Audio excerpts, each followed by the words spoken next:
So like I said, I'm Margaret. I lead communications at Terraformation. Our webinar today is about forest carbon project permanence and designing projects that stand the test of time. Very excited for Jonathan Kim, our VP of Climate Impact, to walk us through some of the things that our team looks for in long-term project success. Before we kick off, one item of housekeeping. If you have questions during the webinar, you can submit them via the Q&A box. You should see that in the bottom of your screen. We'll leave the last portion of our webinar today to answer as many questions as we can. And we also got a lot of questions submitted before today. So we'll do our best to get to every question. And if we can't get to yours, we will follow up directly following today's event. So with that, I'm going to hand it over to Jonathan to kick us off.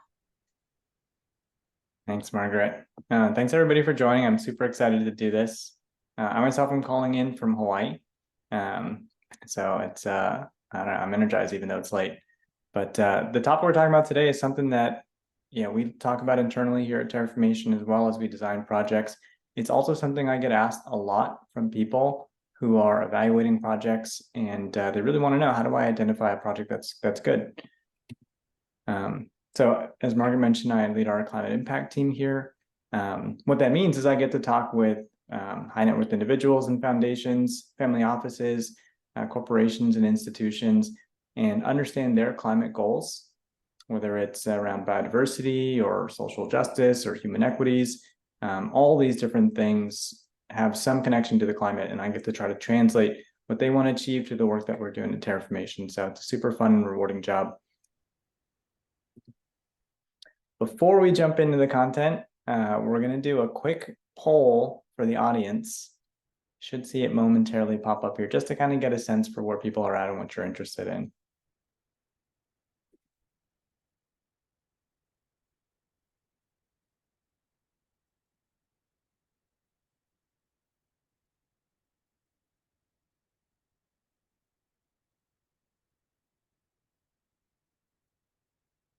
I'll leave it up here for like 30 seconds.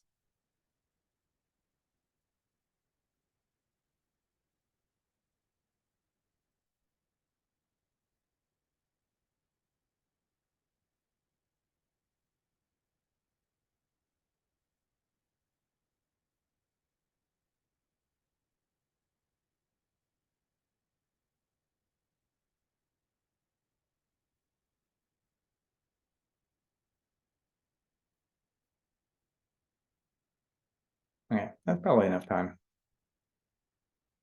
If you didn't see it, it was, what do you think the biggest risk or the number one risk to project success that you're concerned about is? And it looks like the overwhelming majority is community engagement and support, and the runner-up being plant die-off from extreme weather. Very interesting. The good news is we're going to address a lot of this in, or at least definitely the community engagement piece of it in this talk. So let's jump into it.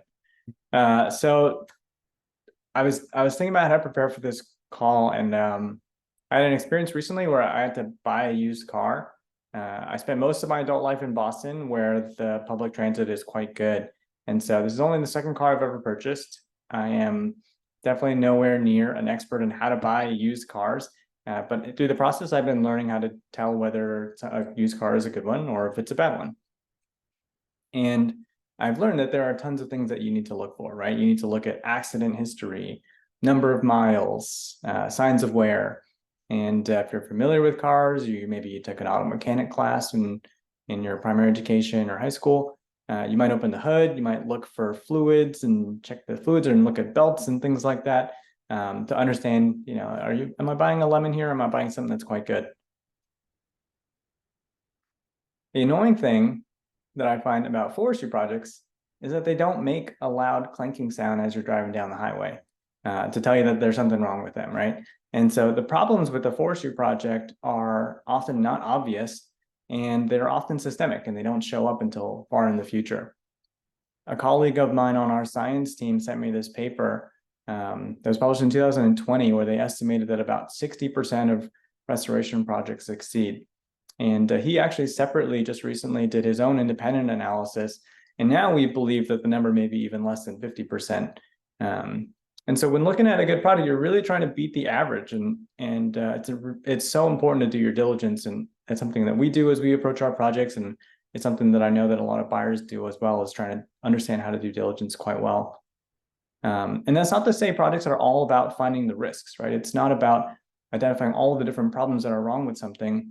There are also many ways in which a project success can be bolstered through the things like thorough planning or thoughtful design or proper stakeholder engagement and involvement. I think some of you had, talked about wildfire risk in the poll, right? That's another example of something that is a risk that you can think of. And there are also possibly ways that you can address that and make the project even more resilient than just trying to optimize for the downside. And so you might ask, okay, isn't there some other technology or tool or service provider, or isn't this already covered in the standard? Buffer pools, right? MRV tools, rating agencies, all of these things do exist to help mitigate the risk from projects, protect buyers, protect different people. But oftentimes, these things insulate you from a problem, and inform you that it may be happening in real time. But by then, the problems are often already baked in, right? These problems are baked into the project from the early stages of the design. And so it's still up to, you, if you're a carbon buyer, or maybe a funder of projects, to do your due diligence and to really understand what are the systemic risks that I think are going to show up 5, 10, 15 years down the line, and not just what's, being represented today. I recently heard a very great example of this from an early stage project funder. And they had done some work in agroforestry projects, a good amount of work in agroforestry projects that got some additional revenue from selling some of the forest products, say bananas, right, for example. And everyone was really happy about this. It's like, wow, additional revenue streams, benefits back to the community, improves the budget for the forestry project and the budget outlook. And so it all seemed really great. What did they forget? What they forgot was that they didn't know who was going to buy the bananas at the end of the project, right? Or as these bananas were produced. What if the project was in a remote area with no access to a market? What if the product that they ended up creating, the bananas, ended up being too expensive? Or maybe there was already a flood of bananas. They were in an area where their bananas were incredibly abundant. This funder they actually ended up adding a new item to their criteria when they evaluate these types of projects. And it's to understand that they need to make sure that the buyer for the product that comes out of this agroforestry project is always lined up. And that's just for an example of like one of the different ways in which they were trying to mitigate this project. And for me, I might have seen this project on a piece of paper, on a 1-pager or 2-pager, and said, wow, this is great. Like banana agroforestry project, benefits to the community. I could have even visited the site, or our team could have visited the site and left feeling really enthusiastic about it. But without a single key element, this project can quickly go from an awesome project to maybe a project that's in jeopardy at some point in the future. And I don't know of a single technology that catches that. This type of thing, for instance, is actually what drove this type of developer to get earlier into projects. And it's something that I've been seeing happen more often, is that in order to head off some of these issues, more carbon buyers, more project developers are investing earlier, where they can influence the projects at an earlier stage. So just a trend that I've been seeing.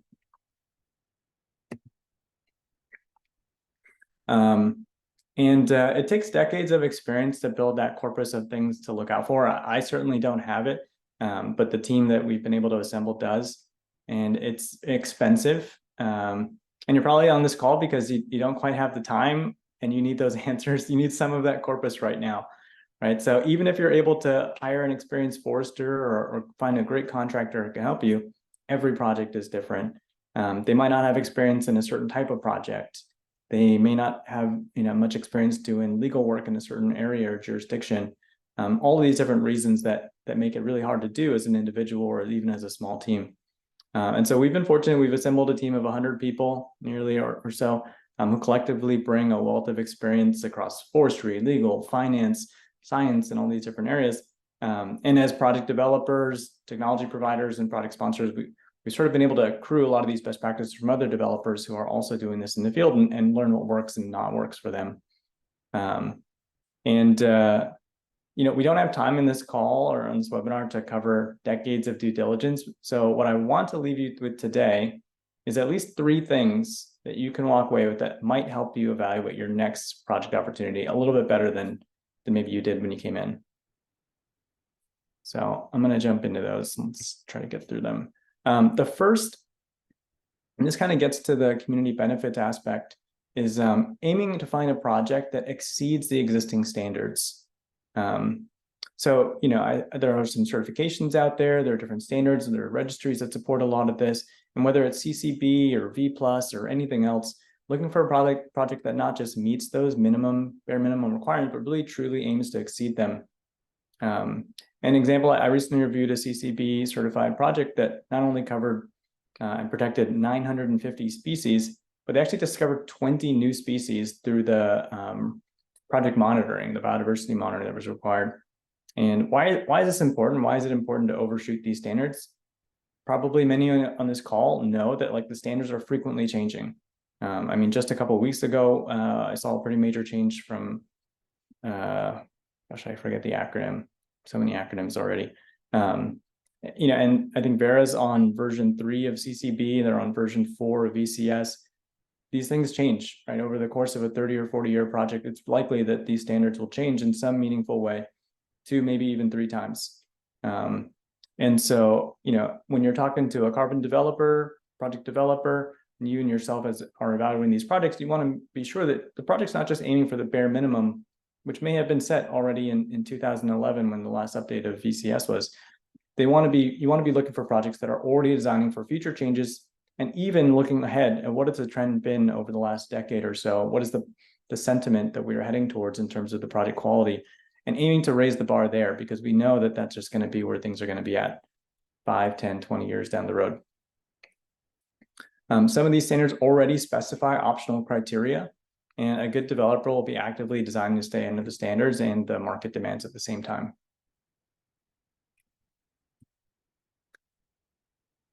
For this second one, I originally wanted to put community benefits on this slide. And in preparing, I was like, what does that even really mean? And can I just say, look for community benefits on a single slide? And what I came to is the answer is probably no, right? It's actually a lot of different things. Every project is different. But I wanted to find what's the one thing that really addresses the appropriate risk and the opportunity with the community benefit.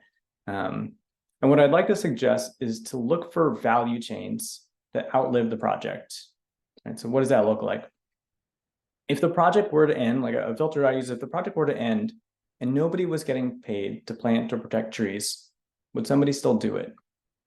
And did the project create enough value that people would want to carry on that work? And if the answer is yes, then there's likely a durable value chain built into the project.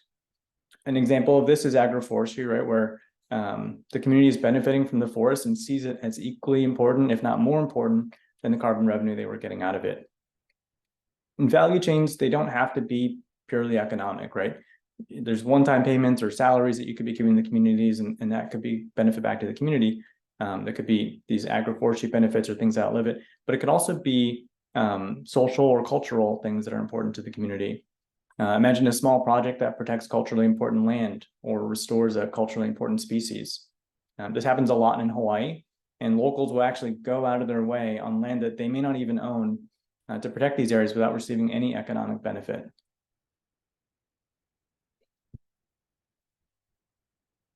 This last one, perhaps a little bit controversial, but if you agree with the above 2 points, I have some bad news for you, and it's that these things don't come cheap. In fact, there's probably likely an inverse relationship between price and long-term project quality. And if we go back to the example of buying a used car, right, if a deal sounds too good to be true, it's because it is. And so if you find a carbon project or an investment opportunity and it sounds too good to be true, the same is probably true that there's something wrong with it.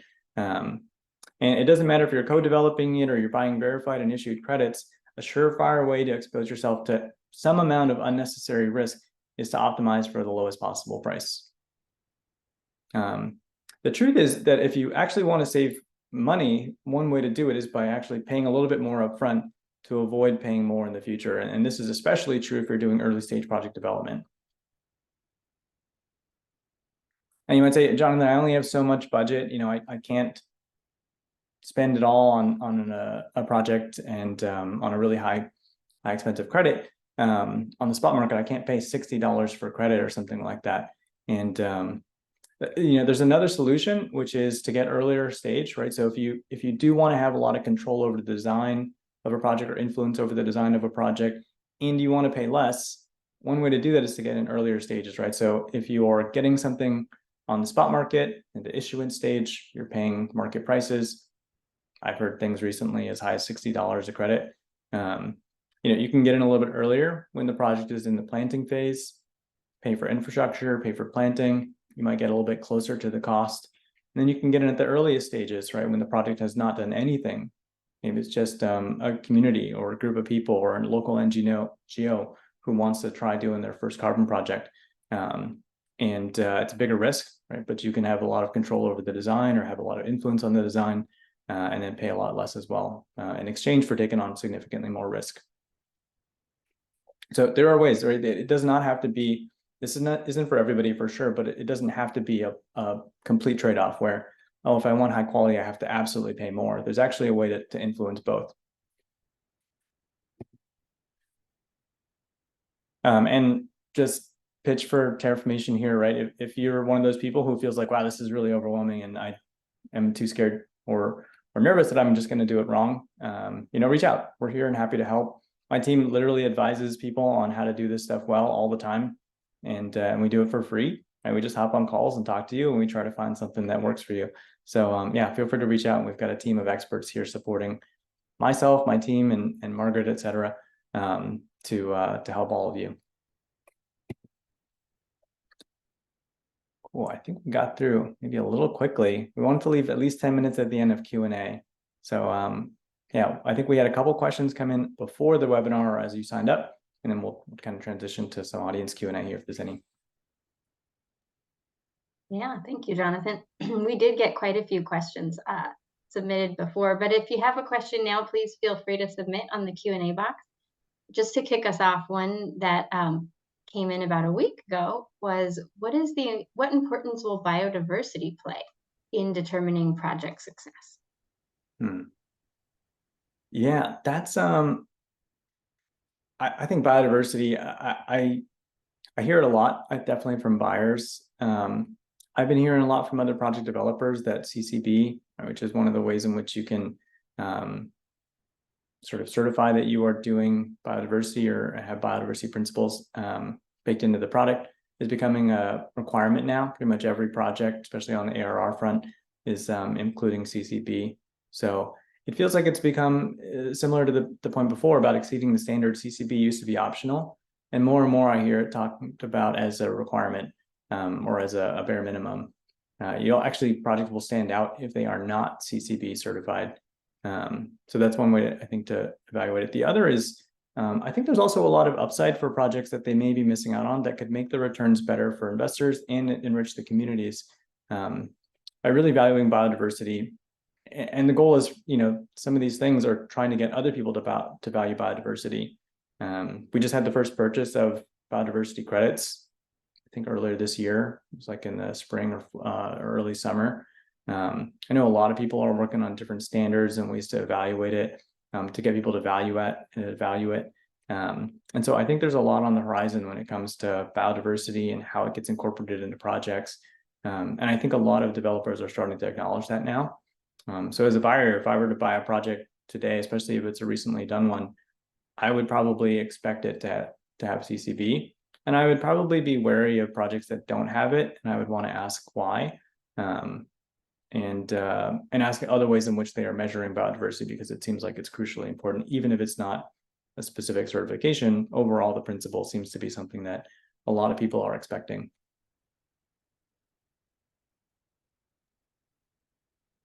Okay, great. Let me throw another one at you, Jonathan, that came in before this event started. How does land tenure affect carbon projects? Yeah, land tenure, there's only like a handful of things that are kind of like a do not pass go, and land tenure is one of those things. The standard bodies require projects to have a certain duration. There's a lot of, I think now actually the standard is raising it from a minimum of 30 years to 40 years.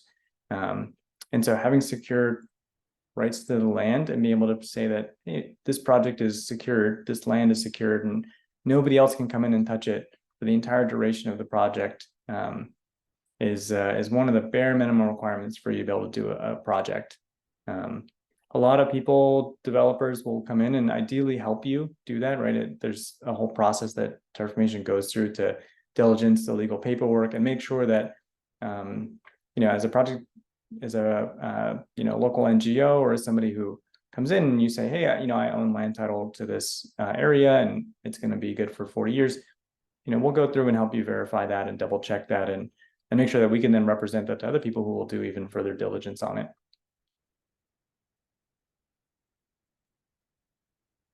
Right, we're getting a few questions coming in.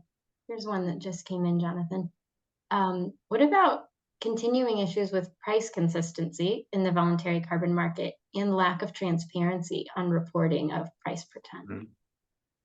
New issues with price consistency in the voluntary.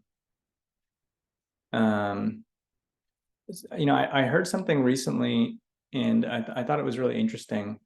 I think we peg things a lot to the market price of a carbon credit, and I actually think early on I probably put too much emphasis on what the market was paying for it, because a lot of that is dictated by traders. Like if you look at some of these indices, these are credits that are getting traded 2, 3, 10 times, maybe before they're retired, or maybe they're never retired. If you're working with somebody or you're designing a project that is optimizing for the price that a trader is paying for, you're probably not going to get the best price for one, and you probably aren't going to be influenced to design the best project. More recently, I've started to really just peg what are people who are going to retire these credits paying, and what do they want to see. That's where I hear prices that are a lot more generous in terms of paying for some of these benefits that design for a great project. And those are the buyers that, I try to encourage to take a look at our projects and to try to value our projects and help co-design the standards and bar that we set for ourselves.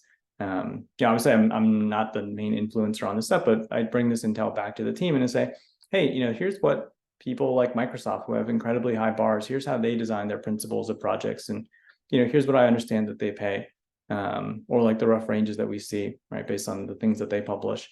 So it's stuff like that, I worry less about the consistency of price, and I worry about the overall trend from a select group of people. And then delivering transparency for them so that they can make good decisions. That's a great question, though. Yeah, absolutely.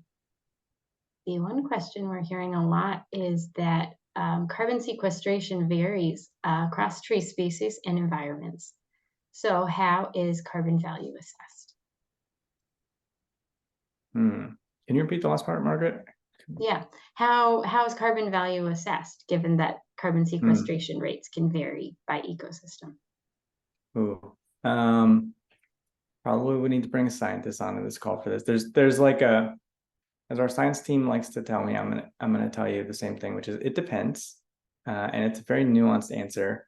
For us, what we use ranges when we represent the sequestration rate to somebody, right? So these things have curves, and so what we try to do is we represent a range, and then there's tons of methodologies that you can use. Different developers use different ones. We actually use, if I'm familiar, I think we use 3 different ones, and we try to figure out what the range is based on these 3 different methodologies that are pretty well established. And then we say like, hey, the range is somewhere between the extreme on this one methodology and the low on this other methodology.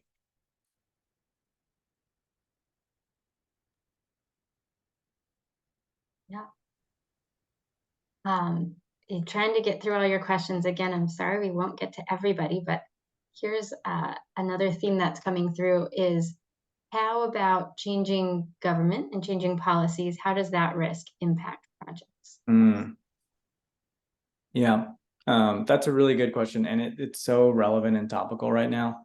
On the government and impact risk, I actually think that at first I was really nervous about it, and I was like, oh man, these governments are saying they want to take 20% of these projects. Like, that's going to make these projects impossible to do.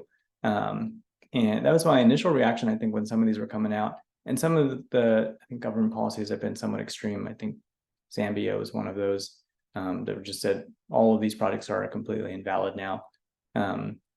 But now I think our understanding internally has just been that actually the government policies are great because they can at least be clear. And it's way better that you can be clear and know that, hey, you're expected to pay 20% of the revenue from this project to the government, XYZ. It's a lot easier when it's clear. It's a lot harder when things are changing underneath you, especially if you've already sunk 5 years and millions of dollars into this, and maybe signed some contracts with corporates to take the offtake.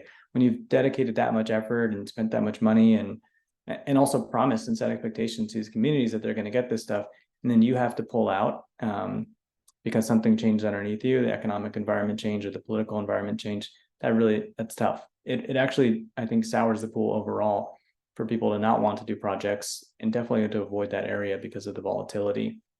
At Terraformation, we have a process, like a whole stage that does the political risk. And so, there's certain types of countries we're not allowed to work in because they're sanctioned. Certain countries that we might be pretty wary of because of the political risk. Maybe there's a lot of volatility or maybe a war. And so, we weigh all of those different things before we make a decision. Okay, I'm conscious we only have 2 minutes left, Jonathan. Can you talk about the best success case you have seen recently of a project that you think was well designed and likely to stand the test of time? I'm really biased. Gosh, we've got a couple of them that are really cool, but I'm biased, but with this project that we've been spending a lot of time with lately. It's a project based in Ghana, and a couple of our teams have done site visits there, and I heard a really interesting story that I thought was worth sharing. And it's a mangrove project, and the team there, the community there, is a community of fishermen, right? Fisherwomen, but it's a fishing community, and they, as the fish population started to decline, they started cutting down the mangroves to sell firewood. And what happened was they cut mangroves down, and that actually worsened the fish population, which led them to cut more mangroves down. And so, you end up with like deforesting all of these mangroves. And what we heard is that, they don't really care that much about carbon, credits, but they care about is that to bring their livelihood back and having more control over the way that they do their livelihood. And so what we've been working on is, can we get essentially setting up a separate area where we can have fishing ponds, right, outside of the project area, but areas where they can actually do fishing and rejuvenate that livelihood. And then at the same time, we're now actually restoring and seeing the fish come back to the native areas where we're restoring the mangrove. And we can, work with them to do more sustainable fishing. But that's the thing, like, they don't really care that much about money or salaries. Like, that stuff is obviously going to come. But the thing that has like a cultural importance to them is their livelihood as fishermen, their identity as fishermen. And being able to bring that back was a key part of the project. And so I just thought that was a really great story, which is like, wow, like they could have, like, it's not the money necessarily that like means something more deeply to them. It's something else. And that was just not obvious until you go there, you meet them, you talk to them, you learn the history.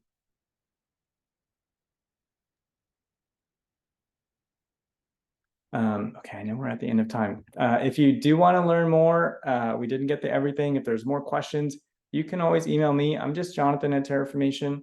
There's also a general channel or general email for the entire climate impact team. So there's 4 of us. So if you just want to talk to somebody else other than me, or you just have a general question, you want to throw it over there, it's impact@terraformation.com. All right, thank you so much to everyone who joined. We look forward to doing more of these to answer some of the questions we get most often at Terraformation. And with that, have a wonderful afternoon, evening, whatever time it is for you. Thank you, everybody.